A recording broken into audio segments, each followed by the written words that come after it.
G'day humans, welcome to the safe space for dangerous ideas, and there's no idea more dangerous than death, and grief and loss, and what it might teach us about who we are and what it takes to be a good person. One of the most important people in my professional life, who became one of the most important people in my personal life as well, died last night. Judith Whelan. And I was driving the kids to school this morning and telling them about how much she meant to me. And my daughter, who's 6, as I started blubbering and crying, said, "Why are you crying about her, but you never cry about Pop?" Pop meaning my own father, who, while still alive, is in severe stages of Alzheimer's disease in a dementia ward at a nursing home. And I thought that was a really interesting question, and maybe an opportunity for us to reflect in constructive ways about how we grieve tells us about what we value in life. Judith Whelan was one of the most interested and interesting people I've ever known. If you don't know her name, you certainly know her impact, because I wouldn't be doing what I'm doing if it weren't for her. I literally, quite logistically, would not physically be in Australia necessarily, were it not for her having noticed something in me when I was still living in New York City that she thought could benefit the public broadcaster. Others may have disagreed. Certainly this was not a unanimous point, but of course she was the most perspicacious one. She was the one on the right side of history, or perhaps, given the way history unfolded, the wrong side in hindsight. But she was trying to do something interesting at the public broadcaster. She was trying to make it a nimble and brave place. When I say she brought me to Australia, she literally was in charge of the radio division and several other components of the ABC in 2017. And she was aware of the fact that I'd done a little bit of radio before in the States and also in Australia, and that I had spent over a decade working in broadcasting in New York City already. And she did what at the time seemed like an impossible thing, which I don't believe has been done before with any quote-unquote talent, which was she basically put me in a holding deal, which is entertainment industry jargon for when you know that you're going to want to use someone in the future, but you're not quite sure what to do with them now, so you pay them a bit too much money not to go somewhere else. She wanted to make it viable for me and my partner and the kids to move to Australia, so she got 3 different departments to chip in a bit of money each. One was podcasting. She gave me a weekly podcast. One was Radio National. She gave me a weekly panel show. And one was ABC Radio, where she basically put me on this holding deal where I would fill in for the big presenters, the big hosts, while they were away, which they can be away quite a lot in radio. So there would be 4 or 5 months of the year where I would be jumping between either the breakfast show in the early mornings or the drive show or wherever I might be needed. And that was something that the public broadcaster frowned upon. The cardigan-wearing powers that be thought that was a little bit of a frivolous expenditure. But what Judith understood that they didn't was that there isn't really a price you can pay on the future of the public broadcaster as a place that sounds like it is speaking to all Australians, not in some superficial diversity metric way, but in a way that resonates with people who don't necessarily agree with you. And if you're listening to this podcast, and if you're a fan of this podcast and a fan of mine, you know that my overarching mission in life is to speak to people who disagree with me in ways that will sound comprehensible and that will sound generous towards their point of view. Judith saw that. Judith saw a lot. She went on to persuade the man who founded the breakfast television show, the morning television show on ABC TV, to give me a shot at co-anchoring the weekend television news. So for a while there, I was doing 5 days a week on weekdays of radio, of a 3-hour radio show from 6 to 9 in the morning. And then on the weekends, going into the television studios and co-anchoring the morning show on the public broadcaster. It was a lot of work. It was incredibly exciting. Because I was an independent contractor, I was allowed to get around ordinary labor rules that would have prohibited working 7 hours a week. But I was my own thing. I wasn't technically an employee. And she fought for me. Judith fought for me every step of the way against people who valued hierarchy more than innovation, against people who valued bureaucracy more than nimbleness, against people who valued speaking in a way that is very comfortable and comforting to our preconceptions and our biases, that mollycoddles the audience over a way of speaking that actually challenges the audience. Judith had been struggling with breast cancer for as long as I knew her, but struggling is the wrong word. She took it in her stride. She always had a sunny disposition. I thought it was in remission. I knew there were ongoing treatments. There was a little bit of chemo here, a bit of chemo there. And just a few weeks ago, she and I were texting about how we would catch up and get a coffee in Balmain, where she lived, a suburb of Sydney in which I coincidentally happened to have been born and raised. And she texted me back a few days beforehand saying, look, this latest round of chemo has me feeling a little bit crook and a bit slow, I'm afraid. Can we rain check? And that was the last that I heard from her until I saw the news this morning that she died last night. She went into bat for people she believed in an incredible way. She didn't grow up at the ABC. She came actually through the Fairfax Press, which owns the Sydney Morning Herald. And she was at one stage an editor of Good Weekend magazine, which is the weekend magazine of Australia's, of Sydney's number one broadsheet newspaper. And she was so sparkly and innovative, and she knew what audiences wanted, and she knew how to spot potential talent. And so there was a big snafu a few years ago when she basically brought me back to Australia on this holding deal in order to line me up to host one of the big radio shows on ABC Radio Sydney, either the breakfast show 6 to 9 in the morning or the drive show, which is roughly 3 to 6 in the afternoon. And when one of those slots became available, there was an internal power struggle between, at this stage, she had been promoted to a director status at the ABC, and there was an internal power struggle between her and her underlings. There was a sort of an insurgency from some of the underlings who were the types of people who valued seniority and hierarchy, who said that there was another person who should take that job, who basically had been waiting around for longer than me. She knew that wouldn't work. She knew that that person wasn't right for that shift. You know, personalities are very different. It depends on your style, whether or not you're going to work at a particular time of day. They wanted to park me in the afternoon slot, which is, 12:30 to 3:30 in the afternoon. The kinds of ways that I talk about things, which can be occasionally acerbic and fast and quick-witted and snarky, just come across as a bit sort of arrogant and hyper-intellectual at 1 in the afternoon. At 7 a.m., they can work. At 1 in the afternoon, not so much. So I shoulder full responsibility for not having been able to make that show as brilliant as the person who did it before me was able to, because he was able to weave incredible stories and whimsy out of the smallest facets of everyday life. Not necessarily my forte.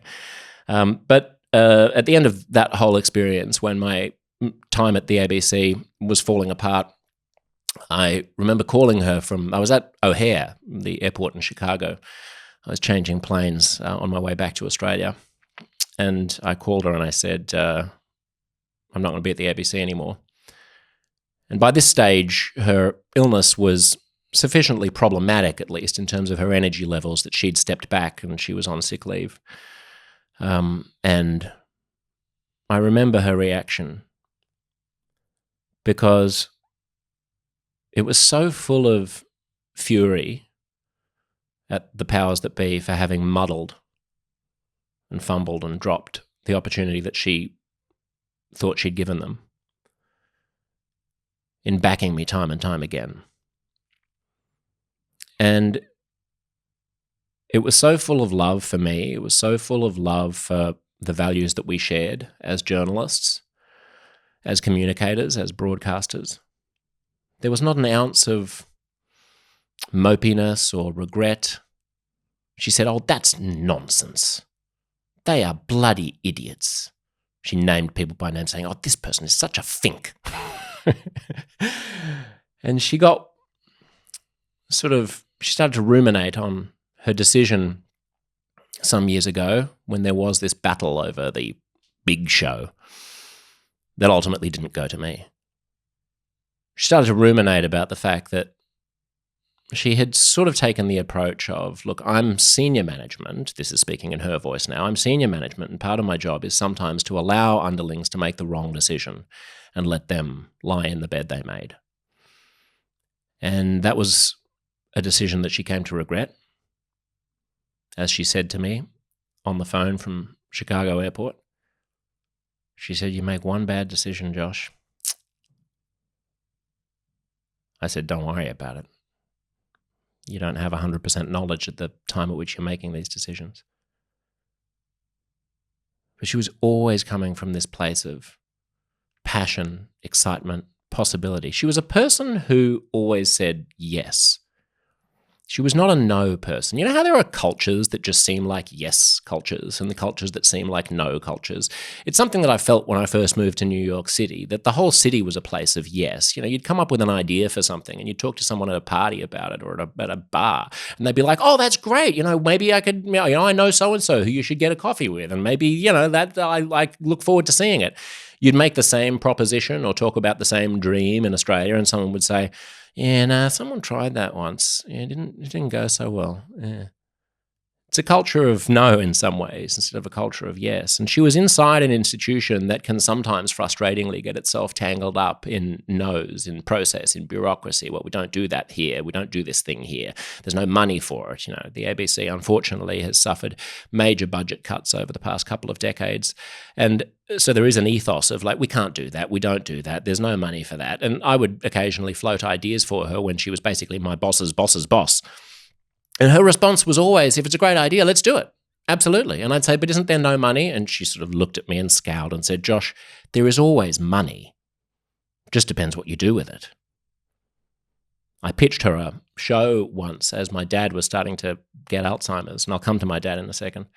But I just want to eulogize Judith properly first. I pitched her a show which would be called "Are You There, Dad?" and would document the decline of my father into the fog of Alzheimer's, probably as a radio show, maybe a 6-part radio show released as a podcast. And she looked at me and she said, "That's a great idea." And I said, "What should I do?" And she stared at me and said, "Go and talk to your mum." She also gave me great personal advice when she knew that I was having kids. She said, "I've got one thing to say to you about having babies, Josh. Don't be afraid of them. As long as they're warm, as long as they're fed, as long as they're housed and clothed, they will terrify you if they can. But just regard the screaming as the meaningless ejaculations of a little mammal. Don't be afraid of them. Don't let them scare you. You're the grown-up. You know everything. They know nothing." And let me tell you, in some quiet moments of desperation, when we had screaming 3-month-old twins, that came in very handy. She was a wise person. She was a generous person. She was a generous person in the sharing of her wisdom. And I'm going to miss her. It's a real blow. And it comes 2 weeks after the death of another really important person to me, which perhaps is what motivated me to put these thoughts down in this way, who is Howard Fineman. Now, Howard was, I believe, the news director of the Huffington Post when I came onto HuffPost Live in New York, and he had previously been the editor of Newsweek. He was a huge Washington journalist insider, and he had every reason to have airs. He had every reason to have an attitude of being better than me, this kid from Sydney who knew nothing about the way that American politics or broadcasting worked, and yet he bounded onto that HuffPost Live set the first time I interviewed him with such a cheeky vigor and such insightful wisdom and such a playfulness that he and I immediately hit it off. I ended up going over to his place in Washington, D.C. and meeting his wonderful wife, and I just would get him on the show as much as I possibly could when I was on HuffPost Live because he was both insightful and also a joyful person to listen to and watch. And I emailed him last year, and he emailed back a 1-sentence reply saying, "Josh, I'm currently battling pancreatic cancer." And so I called him and we spoke, and we had one of those conversations where both of you know that it's the last time you'll probably speak. And I told him how much I admire him and what a powerful mentor he was to me. And he told me all the nice things that would make me blush if I repeated them here. And then we said goodbye. And then 2 weeks ago, I read that he was gone. And the common theme, I think, between Judith and Howard was 75, Judith only 62, was the power of having someone believe in you, especially if that person is a stranger, and especially if that person is willing to go out on a limb for no obvious reason to defend the things that you believe in and to defend you in the process. Judith made it possible for me to come from the United States to Australia. She made it possible for me to support my family. She gave me a foot in the door at the ABC. She got me the Weekend Breakfast television show. She fought for me in the battle over the breakfast show at ABC Radio, which I'm now so grateful that I didn't win, because it allows me to speak here instead of speaking inside the echo chamber. Judith and I both were at the ABC, but not of the ABC. She represented its greatest traditions. I think I represented its greatest traditions. There's just a battle for the heart and soul of public broadcasting at the moment, and the ABC will be at a great loss, not having her vision, her playfulness, and her spirit of saying yes. You know, there are executives who believe in seniority and process and punishing whistleblowers and kowtowing to internal insurrections. There are, in other words, cowards. Judith was not a coward. She was brave, fierce, wise, loving. When she said, "You make one bum decision, Josh," on the phone to me in Chicago, I didn't realize then that that one bum decision was the best thing that ever happened to me, because here I am. So meanwhile, Dad sits in a dementia ward in a nursing home. He came to Australia as a refugee at the age of 8. If you're not Australian, you may not be familiar with his celebrity here. He was a very successful actor all his life. He was on a sitcom in the 1980s and 90s called Mother and Son, where he played, I guess, a secondary character. He might be sort of akin to the George Costanza in Seinfeld type character. Mum, what's wrong? Hello, Robbie. Well? Well, what? You all right? No, What's the emergency? nothing. He was born in a refugee camp in 1943 while the war was raging in Switzerland, because his father was a member of the French resistance and had moved to the Swiss border in France, the French side, in order to run a smuggling operation, bringing stuff in and out of Nazi-occupied or Vichy France. And Dad's mum was also in Poland. She'd fallen in love with this sort of criminal French-Polish bloke, Polish bloke who was living in France, I should say, in 1938. And he said, "I think we should get out of Poland." And they left literally within 12 months before the Nazis invaded Poland. They went to France and spent the entirety of the war fleeing from Nazis as a young Jewish couple in their teens and early 20s. In Nazi-occupied France, there was one occasion where Dad's mother had my aunt, who's still with us, in her apartment in Paris, and she was rounded up by the police and put in a holding cell, waiting to be sent east on a train to the concentration camps. And everyone was being very compliant.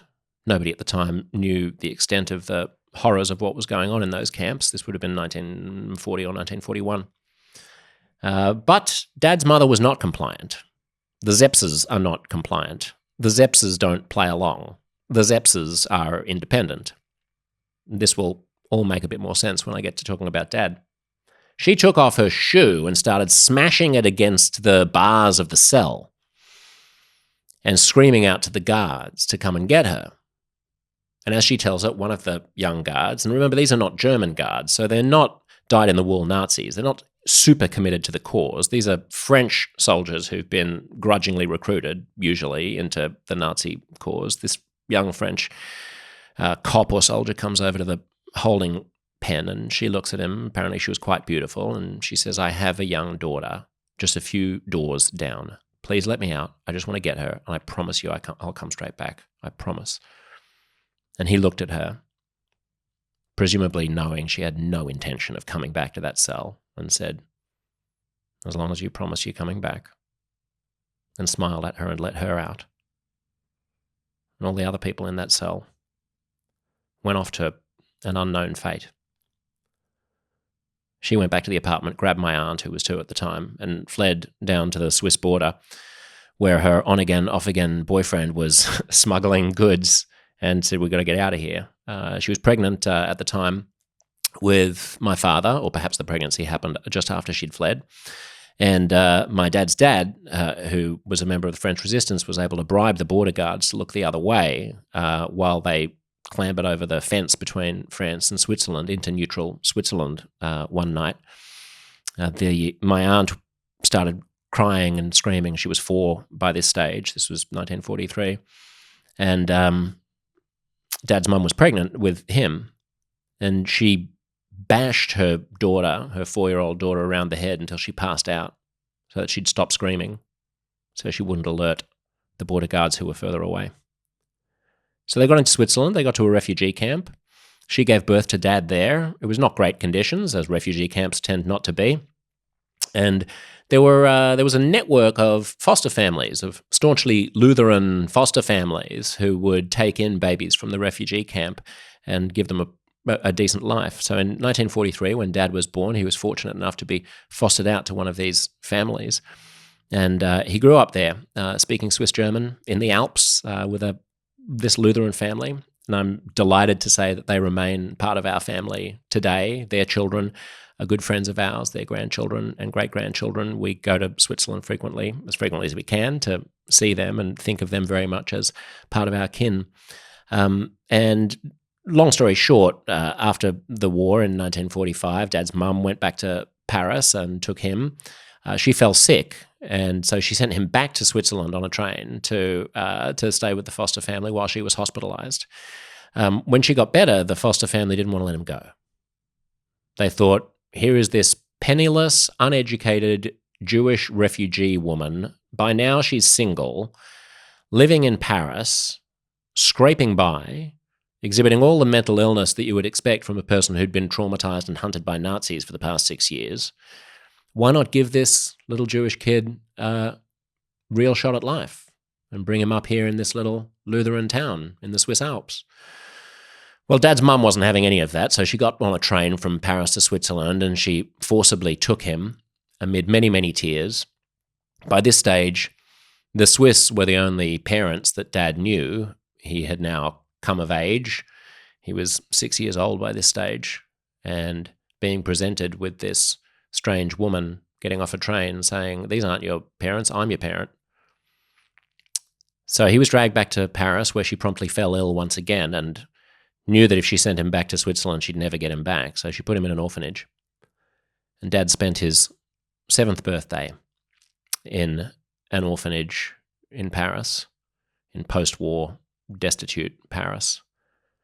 Eventually, his mother and her new boyfriend, and perhaps his dad, I don't know, managed to scrounge enough money together for them to get on a refugee boat and go to the New World.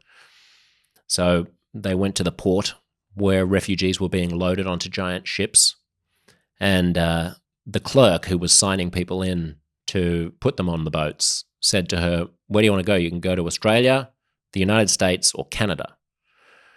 And she, being an uneducated girl who had left Poland when she was 19, a communist Jew who'd spent her life fleeing around Europe, falling ill and getting better and falling ill again, had no understanding of global geography, and just said to the clerk, which one's further from here?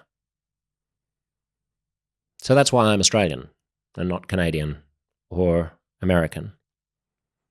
So Dad gets to Australia on a refugee boat when he's 8 and ends up becoming one of the most successful actors in the country. Think of what that takes. Think of all the dialect lessons that you need to lose your accent completely and speak perfectly like a local. Think of the nose job he needed so that he wouldn't look so much like a swarthy ethnic Jew, but would blend into the mainstream of white Australia in the 1960s and 1970s. When I was 10 years old, we moved to the UK, where Mum and Dad had lived for 4 years between 1969 and 1973, and where my brother was born, because he wanted to achieve, my dad that is, his ultimate dream of working for the Royal Shakespeare Company. That was the highest status acting gig in the world, in Dad's eyes. Perhaps not even just in Dad's eyes, in many eyes. And we went to the UK. My brother and I hated it. It was winter. I was viciously bullied. And all I wanted to do was move back to Sydney. Look, London can be a great place, but it's a hard place to like when you're 10 years old and you know that Sydney exists. So one day the call came that the Royal Shakespeare Company was accepting my father into its hallowed halls, finally giving him the thing that he'd strived his entire life to achieve. And he slept on it for a few nights.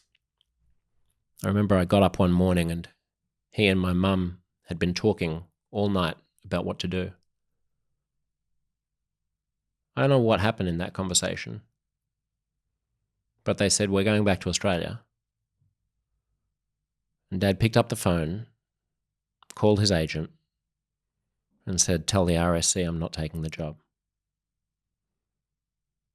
And he put the phone down in its cradle and burst into tears.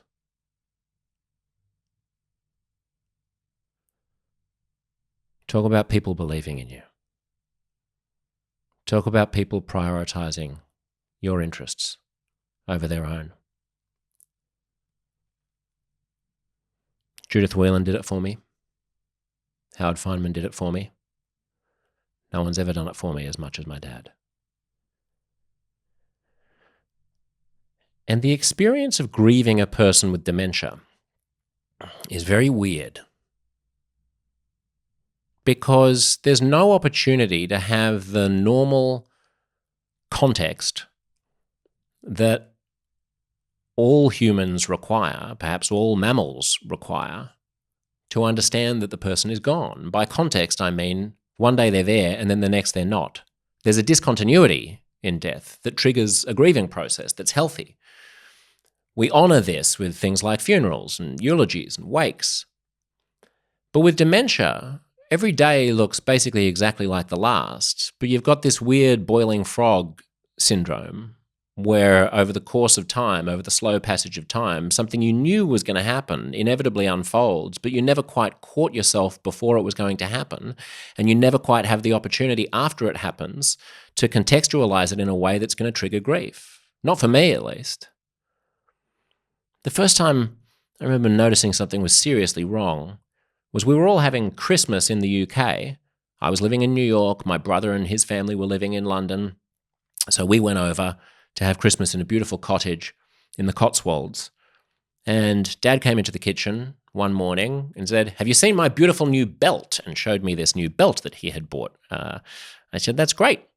And he left the room, and 6 or 7 minutes later, he came in and said, check out this belt. Have you seen my beautiful new belt? I said, you just showed that to me. He said, I've got shit for brains, and walked out. And that was the moment at which I realized that his sort of funny, whimsical forgetfulness was becoming something that was not normal. He was reasonably young. This would have been 10 years ago. He's 80 now, 70. We put on a wonderful birthday party for him for his 75th. All of his friends and his work colleagues and acting peers came to the theatre, which had given him his start, where he'd trained under the tutelage of Hayes Gordon, one of the great method acting coaches. And we sort of eulogized him then. And in a way, we knew on some level that this was a little bit like a funeral, because there probably wouldn't come a time, given his diagnosis, which we knew about at the time, that where we would be able to speak of him and to him in a way that revered his vitality while he still possessed it. And So the truly awful thing about Alzheimer's, which blindsided me, frankly, is the lack of something to grieve. When the diagnosis first came, everyone said to me, oh my goodness, this is going to be a grueling process. You're going to be in a constant state of grief. This is going to be terrible. Get ready for it. And what's been so macabre is that I haven't felt any of that. I've just felt empty. I've just felt cauterized towards it. I'm not saying this is everyone's experience. I'm sure there are multiple different experiences. There's many ways of experiencing the loss of a loved one to dementia as there are people in the world. But my personal experience has been that it's insidiously non-grief triggering. There should be grief. There deserves to be grief because the vital, intellectual, loving, compassionate, wildly independent, aesthetic kind of Renaissance man that my father was has disappeared, but there was never a cue to grieve it. There was never a trigger. There was never a context. So perhaps that's the answer to my daughter's question of why I've cried today grieving Judith Whelan, and I've never cried grieving my dad. I suppose we'll check back in after he's dead. But it's reminded me of what's important in life and of the power that individual people can have on others when they stand up for something they believe in and when they back another person, regardless of people around them telling them that they shouldn't. Dad had a saying that he used to say, which is that the incredible thing about life is that it feels like you're bashing your head against a brick wall a lot of the time. You can't quite get what you want. You've got ambitions that don't plan out. Your plans are always thwarted and frustrated. If you want to see God laugh, tell him your plans, as the old adage goes. But Dad said, the extraordinary thing about life is, if you do bash your head against the brick wall long enough, eventually it's the brick wall, not your head, that gives way. He has taken that principle through his whole life. I hope it's useful to hear it. I'm going to miss Judith Whelan a lot. I'll see you for a regular show next week. Lots of love.